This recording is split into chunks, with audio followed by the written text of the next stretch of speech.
arumwami yahawe izina Mesiya riruta ayandi yahawe izina Mesiya riruta ayandi yahawe izina Mesiya riruta ayandi yahawe izina Mesiya.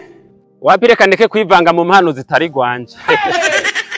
Tugaruke gatoya muhungu. Mbega warubizi yuko abavyeyi buyo mukobwa mukundana biteze kugura imodoka mu mahera y'inkwano uzokuwo mukobwa? Navyo waruzi? Oh. Egera hano gatoya ndagusomere mu gitabo c'indyango uje. No problem. Connecting.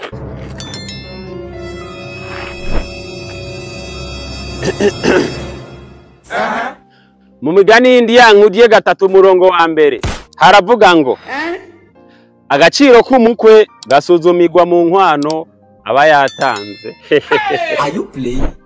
Muhungu wiravye kungana n'amahera y'inkwano ufise urabona hazovamwe ibiro bingahe vy'icubahiro?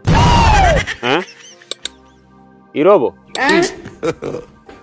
Oh, nirobo ntayo. What type of plane is this? Bivuze yuko uri muri babakwe bakwa ku mukopo. Continue. Ico bita gukopesha umugeni. Ariko ntaco reka ndakwereke. Connecting. Urakwiye kumenya yuko umukwa atunze hamwe n'umukwa akenye nta kindi kintu bahuriye uretse izina umukwe.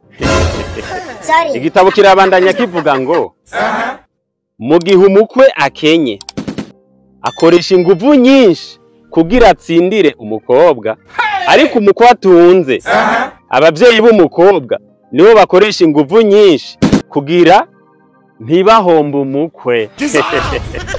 Aho kantu wakumvise sinobisoma byose ngo ndabiheze wapi ntibishoboka, ariko ubandanije musi gato yusoma mu gitabo c'indyankuge harahereza havuga ngo umukwe akenye ni inshuti ya hafi cyane n'agasuzuguro ubuzima.